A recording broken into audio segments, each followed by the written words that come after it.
Welcome to the Roetzel Health Law Hotspot. Health Law Hotspot is a podcast for physicians and health professionals that covers the legal issues and trends that affect the healthcare industry. Hi, everyone. This is Ericka Adler. Welcome to the Health Law Hotspot. Today, I'm joined by David Hochman, who's a shareholder at Roetzel and Andrus, as well as a part of our healthcare practice group. I'm also a shareholder and part of our healthcare practice group, but our special guest today is Daniel Grauman. Daniel is co-founder, chair, and managing director and CEO of Veralon Partners. He has 40 years of experience working with healthcare clients across the U.S., including community and teaching hospitals, health systems, PHOs, clinically integrated networks, and health plans. His specialty, as it relates to what we're going to be talking about today, is evaluating and planning for mergers, acquisitions, and affiliations, as well as the role of valuations when it comes to physician practices, hospitals, specialty care facilities, and ambulatory care facilities. So thank you so much for joining us today, Dan. We're very happy to have you here. You're welcome, and it's a pleasure to be able to chat with both of you. So today we're going to be talking about healthcare valuations and the important role they play if someone is thinking about doing a transaction. And not only the role they play, but also understanding a little bit about how they are derived and what the different factors are that can impact a valuation. So why don't we start by you just telling us a little bit about what do you see going on right now in the M&A world? Are you seeing a lot of activity on your end? Talk to us a little bit about it. Sure. We are seeing a great deal of activity. And the most recent blockbuster news, of course, is Amazon jumping in and acquiring One Medical. So this is a multi-billion-dollar transaction where Amazon, the disruptor in these times, has decided to see how they can play and participate in the healthcare industry. And of course, from their perspective, they need to keep growing as a company. And how do you possibly grow as a company like that unless you are in healthcare, given how much of our economy it represents? But beyond that, that big news, for a few years now, there's been a lot of M&A activity. We are in the midst and an ongoing trend of consolidation in healthcare, and more specifically as it pertains to medical practices.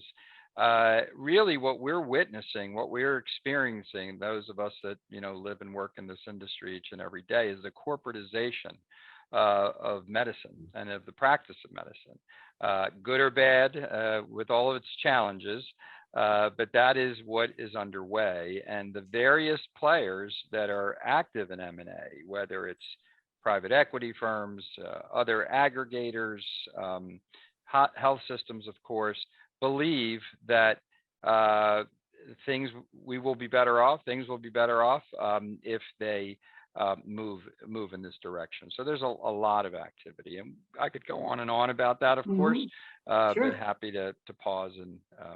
Well, we're seeing a lot of M&A as well. We do a lot of selling, in particular, of physician practices. Are you seeing any particular specialties more than others right now?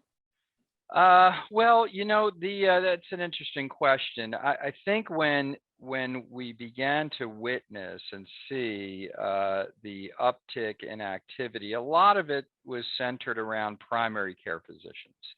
And the reason for that is there's a premise among these aggregators, all the players that I mentioned, that the big opportunity is in value-based payment, value-based care, and population health. So if you can aggregate the primary care physicians, which is sort of the gatekeeper to the healthcare delivery system, and then the way the arrangements work in population health, it has to do with the patients that are associated with those primary care physicians. There's a lot of opportunity there as these organizations grow bigger and participate in risk contracts and capitation and the like. But since then, we've seen a lot of activity in various other specialties that seem to be conducive to deriving benefits from size and scale. There's some surgical specialties. You see activity in dermatology. We're seeing activity in orthopedics. You see ophthalmology. So many other specialties, surgical and in medical specialties, even cancer care and the like, are all in play. And the aggregators, the buyers, the acquirers believe that there's opportunity, that value can be created, over time by bringing these together. Yeah. So Dan, could you comment a little bit about the difference between a hospital buyer of a practice and a private equity buyer? Yeah. And why a physician might want to have one versus the other? Well, those are definitely on the opposite ends of the spectrum, probably, in terms of the characteristics of those buyers. I think there's pros and cons, and it really depends on the physician or the business that is in play. A private equity firm on the one hand make no question about it, they are interested in acquiring, building it up, and then selling. And that is their purpose. Their reason for being is they take money from investors and they deploy that and invest it in businesses and in companies, and in, relevant to this conversation, of course, in physician businesses and practices. And they're going to be very aggressive, and they're going to grow it, and they're looking to make it bigger and more profitable and increase the value and exit. And their typical time frame might be 5 to 7 years. Could be less, could be more, depending on the business. So that is what they wake up every day thinking about. And so as a physician contemplating that, you need to just go in with your eyes wide open and understand it. It's not necessarily good or bad, it's just the reality. And they typically will also want the seller or the physician or physician group to be involved and aligned economically in a meaningful way. And the best way that they do that is they are likely to not buy 100% of your business or practice. They may buy, they're going to likely want a controlling stake, 60 to 80%. But then you're going to stay involved in a meaningful way, and you'll continue to have a significant portion of the ownership of the equity of that practice. So when it gets sold, you will participate in that. And in the business, it's called the second bite of the apple. Some call it that. And so that is sort of what you're looking at, and everything that comes along with that in terms of how you run a business, how you grow the business. And those kind of pressures over that time period is what a private equity type acquire might look like. At sort of the other end of the continuum, a hospital or health system acquire is going to be different. They may be constrained in part by how they value and how much they can pay, because they have to live in the world of fair market value as defined by all the regulators that your very competent legal counsel here can help you understand. And they're also likely to have a much longer term view. They want you to be part of the health system, be part of the clinically integrated organization, of course, to try to keep as much of the business and the care that's rendered to your patients within the delivery network. And they will look to, once you're ready to retire, succeed you in your practice with a replacement. So I think it's a much longer horizon. The dollars were likely to be different, but they could be possibly a little kinder, a little friendlier partner, believe it or not, and relative to private equity. And again, these are options, and I think it's an incredible time from the perspective of a physician. If you think about it, where did you ever have this many options to consider, right? In terms of partnering, you can continue to go it alone as you always did, although that's harder every day. But now you have all these different flavors of potential, business partners to help navigate the future increasingly complex healthcare system. So it's not a bad thing to be faced with those choices and options. Right. I mean, those are obviously very different buyers, and how they're structured would depend on, the right. state you're in as well. But, when we talk about the purchase price, which is obviously a lot of doctors are either looking to cash in by selling, some of them course. use it as an exit strategy. That's very common.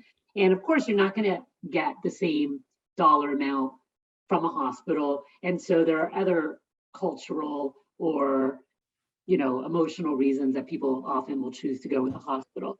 Right. In terms of the private equity deals, we do see some incredible numbers. Particular specialties, we're seeing amazing multiples. And I guess unprecedented, I would add. unprecedented. We're not talking about veterinary medicine today, but if you really want to talk about unprecedented, 20, 21 times multiples is what we're seeing there. So wow. Okay. that's a little crazy. So just in general, I mean, what can doctors expect? Is the range, when we're looking at EBITDA, and I'll ask you to kind of generally describe what that is, but when we're looking at valuing a practice, many buyers will use EBITDA and they'll talk about it as a multiple. So a lot of practices will, or specialties will sell between 5 and 7 multiple. And then we see some specialties, derm, aesthetics, etc., where we're seeing some higher. It depends on the buyer, depends on the region of the country, depends on if it's a cash practice versus insurance practice. There's a lot of different factors that go into how much money you're going to get. But generally speaking, I don't think a lot of doctors really understand what EBITDA is, why some practices are worth more, what these multiples really even mean. So kind of hoping you can give us a little bit of insight so everyone listening will maybe come away with a better understanding. Sure, I'll be happy to try.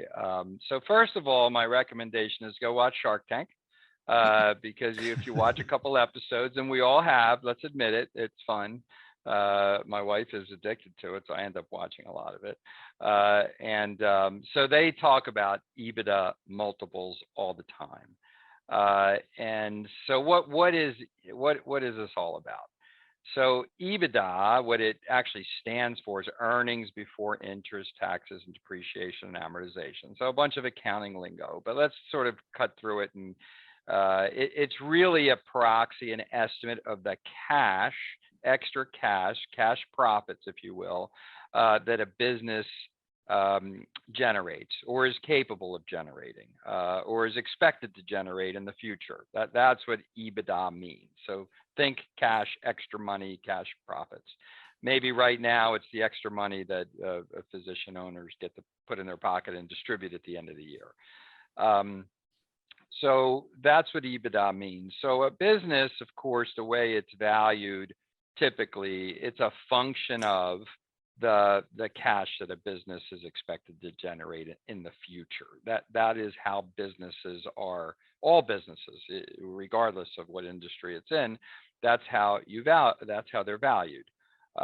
And so the reality is that acquirers and the folks that work in this space actually use some very sophisticated methods to value a business, including the preparation of projections, detailed budgets going forward, forecasts, and they make assumptions about growth rates and maybe new lines of business or revenue generation opportunities that a practice might get into, certain types of procedures or cases or surgeries or whatever it might be. And they might crank and crunch through a lot of those numbers 3, 5, 7 years into the future, and they will, using valuation techniques, they will use a discounted cash flow methodology, and using a bunch of formulas, they will figure out what the business is worth using that method. They'll also take a look at what other comparable business has bought and sold for, just like your house. You know, you look at your neighbors and the house down the street, and you decide you look at what that was sold for, and it's an indicator of what your house might be sold for. But you make adjustments for the size of the house, the number of bedrooms, right? So the same kind of comparables analysis takes place when you look at any other business, including physician practices and related healthcare businesses. So valuators, acquirers, private equity firms, health systems, they go through all this analysis. And at the end of the day, it's a very convenient way to state the answer and the conclusion as expressing it as a multiple of that EBITDA or that cash proxy that we described before. And so the result of all the work is that, you know, practices get sold for 6 times EBITDA in this particular specialty, or 15 times EBITDA, primary care with a lot of, if it's a big, huge practice, or as you said, 21 times EBITDA in veterinary medicine. So that multiple that we hear about, that you see the Mark Cubans and his colleague billionaires talk about on Shark Tank, or your colleagues around the country club might talk about when you're playing golf, is the result of a lot of work. And it's sort of it's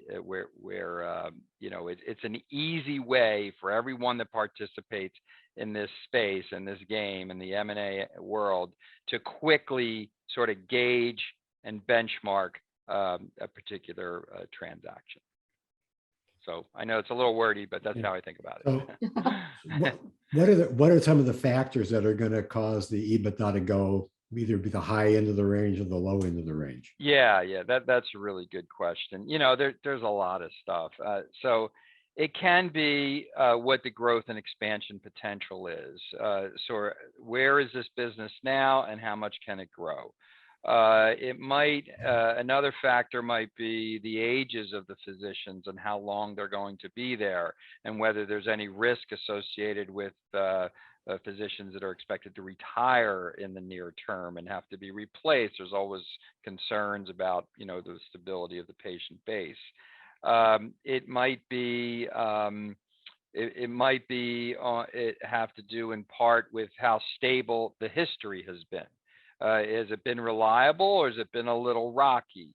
And this has been particularly difficult to evaluate coming right off. I'm not sure we're out of the pandemic, but hopefully we are, in terms of certainly the acute stage. But if you look at the last couple of years, it's very messy to understand what that means for the future.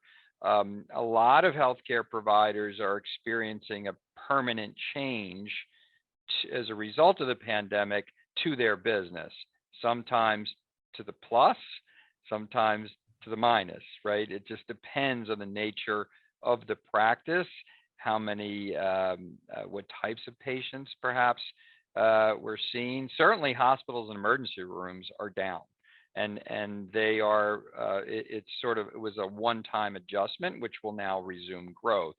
Sadly, a lot of elderly were lost during the pandemic. They were very high utilizers of healthcare services, very high utilizers.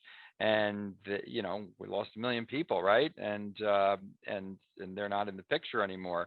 And also a lot of patients got very comfortable, because they were forced to, alternatives to going to the emergency room, urgent care, telemedicine, things that they went to the emergency room for that they really never needed to go to the emergency room for, but they did. And some of those got admitted overnight because defensive medicine is practice. You have to be careful. You have chest pain. Well, we've got to admit you and see. Now, a lot of that stuff just isn't happening. So these are adjustments that I think are in place, and maybe some of them are good. So sort of sorting through all that, I know I'm going a little off in a tangent, but it's a factor in sort of driving conclusions. Yeah. Well, COVID is definitely a factor. How about what's going on in the economy right now? Do you think that's going to push down valuation? So, I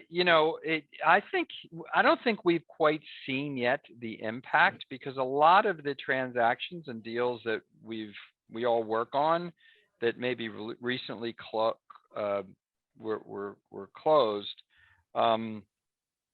we didn't have the clear impact of the higher interest rates yet. There was some anticipation of it, but very quickly here, the Fed has cranked up interest rates. And on private equity transactions, they use debt in those transactions, right? They use the investor's capital, but then they go and they have arrangements with lots of lenders, and they use debt to double or triple their money that they have available to fund growth. So the cost of that debt is going to go up, and those companies that acquired have to handle that increased expense. So I think there's going to be a sort of a little bit of a depression in terms of the impact of that particular factor. However, I think the good news is there's still so much activity and interest in consolidation that it'll really, I don't think we're going to see a major impact, if you know what I'm saying. So maybe the result is they'll be just sort of stay even for a while. Yeah, it'll be interesting to see if the people who are not good operators, how they're going to be affected by high interest rates and the slowing of the economy. I think you might see some practices that were purchased for a lot of money not being economically viable going forward because of all the debt. Yeah, and it depends on how they're structured and how much debt has been layered onto those practices. Remember, they were largely debt-free or had little debt before, so the prior owners of physicians could sort of, they'd earn less money for sure in tough times, but they have a way of sort of navigating all that. Once it gets acquired, you layer on debt. Debt, you can't just do away with the debt. It's sort of a permanent fixed expense, and now it's going to go up higher. So, are you seeing any alternatives to traditional EBITDA? I know I've seen a couple of transactions where they really aren't using EBITDA; they're using a multiple of a management fee, or a multiple of some other factors. Have you seen anything? Is that like a trend, or is that like a one-off kind of approach? Yeah, I'm not seeing, I can't say that I've seen that much of it to say that it was a trend. I mean, certainly we haven't talked about it, but there are a lot of practices or businesses that are more of a startup nature, and there they may not even be profitable or generating any cash profits. So we've certainly seen revenue multiples in those kinds of instances. But I haven't seen much beyond that myself. Right.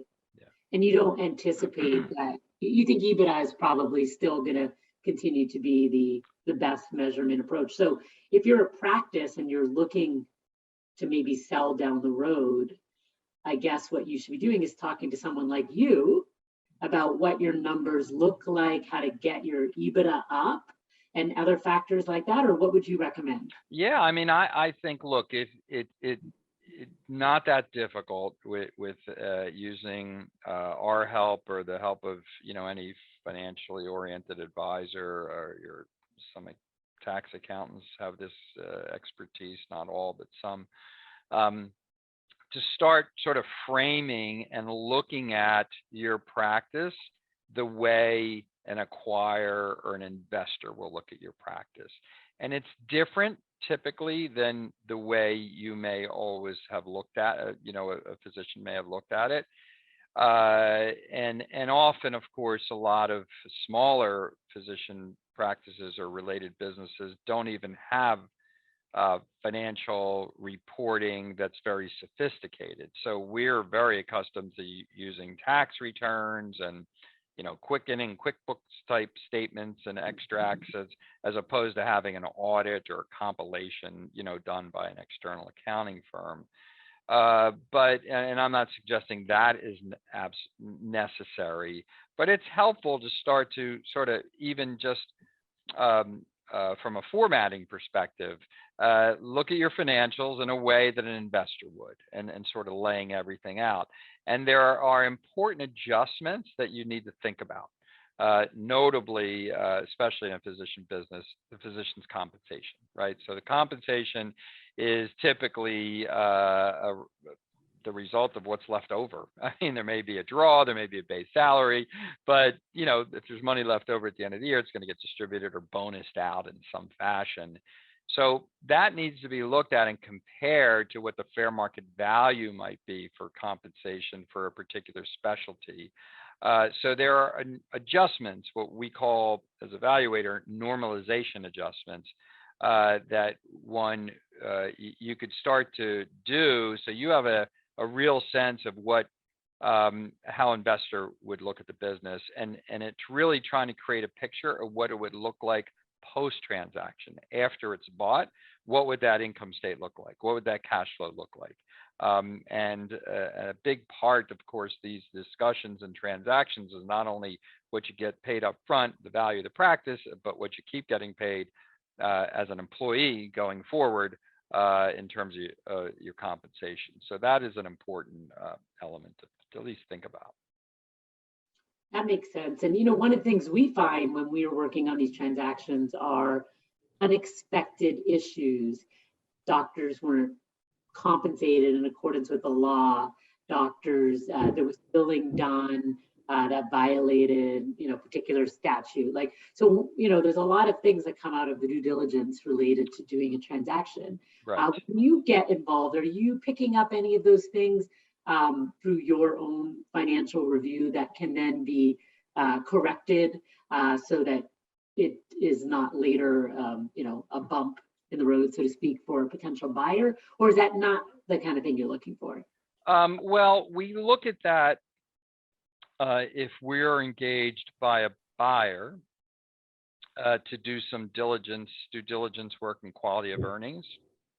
We look at it at a high level if we're engaged to perform evaluation. So one of the things we're always taking a quick look at is essentially coding, right? So are there issues in the coding of the services that are provided? That's an area that's subject to a little judgment and subjectivity. And so we can test what the distribution is of the CPT codes and sort of see, wait a second, this appears to be a practice that has a pretty normal patient base. Why are there a lot of these types of codes here? It sort of doesn't make sense to us. There may be a good reason for it, but it's an area to sort of dig into it. So we can sort of light and a small red flag that in an analysis. We also can look at the expenses. Of course, it's not uncommon for a lot of small businesses of all types, including physician practices, to run personal expenses through the practice. That will probably no longer be allowed post-transaction, so it's important to at least understand that. That can be corrected and changed going forward. But we've gotten involved in some really sticky ones where there's a lot of family members that have been sort of on the payroll but not really working, or they're participating in retirement plans. A lot of techniques that have been used over the years, not necessarily bad advice from tax advisors and others to help physicians out, maximize the finances. But going forward, some of those things may not be permitted, may not make sense, or not necessarily illegal. But they don't work when someone else owns the business. So you might as well really have a deep understanding of that, eyes wide open. Those are the kind of adjustments you might make where you'll say, wait a second, I don't get to, run my car through the practice. No, you don't. But guess what? We just freed up $50,000 a year of the EBITDA, which now is going to get monetized and is going to create more value that you'll get up front. So, there's those kinds of things that I think are helpful to understand. That's a great point. Yeah. Increasing your EBITDA by making some slight adjustments gets you the bigger purchase price, which is worth more than. Right, and it's subject to capital gains tax, right? So that's also preferential. I mean, the issue about coding is one that I've come across in a couple of sales where the buyer discovered this in due diligence. It's very rare that if it's a significant practice that a coding audit is not done at this point. So it's almost always a suggestion on our part if we're involved early on, unless it's a small a really small practice, then it may not, it's not Right. that material. But these days, the practices are larger. That's what I'm seeing. Yeah. I mean, I see a larger, in terms of price, I would say is where I see it, like, bigger prices, not necessarily bigger practices, right? So. Oh yeah, that's what I meant. I meant, yeah, right. Yeah. So I could have a single doctor getting a huge purchase price, and they're going to do it, but I could have a 3-person group, not a huge purchase price, and no one's going to bother, right? So yeah. Agreed. Yeah. So that's why I said materiality. That I meant dollars. Yeah. Right. And most of these small groups are lacking in formal auditing process, compliance plans, etc. So there's a whole lot more going on, right, from a legal perspective, which is a totally different topic. But it's just the tip of the iceberg to the stuff that you're pointing out. But it's a big, huge pot of items for people to do when they're thinking about selling. There's a lot of preparation that can be done. Yeah, and why not, even if it's like a little idea that you have 2-3 years down the road, depending on your age and your own exit and succession plans, why not take a little extra step with getting help from whomever, and start to lay out the practice in that way. I think it would be very insightful and informative for potential sellers to do that. I think so too. And it's, there's a couple of other accounting related items. We often find the doctors are surprised when they are a C Corp, right? And they want to sell and they have non-competes. And they're like, oh, we'll just terminate them, so we could sell our goodwill. But, that's a problem. But if they plan ahead of time, maybe there's some things that can be done several years ahead, right? So things like that they might be able to plan. Some of them wish they were a different kind of entity, but if you can't switch entities, that's a last minute. Like not so easy. Yeah, but if you plan this stuff, from what I understand, and I am totally not an accounting or tax person, but every time we have these conversations with our doctors, they're like, oh, we'll just do this, we'll just do that, and then the accounting or tax person will say, no, you need 3 years, you need 5 years in between. The IRS would not like that. Yeah. Yeah, exactly. So I think planning ahead for something down the road is really the way to go, from that perspective, for sure.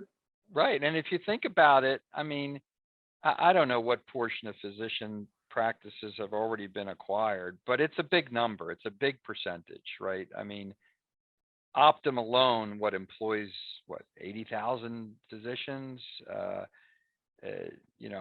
sure Amazon is going to be trying to catch up to them, and you just have this aggregation pace.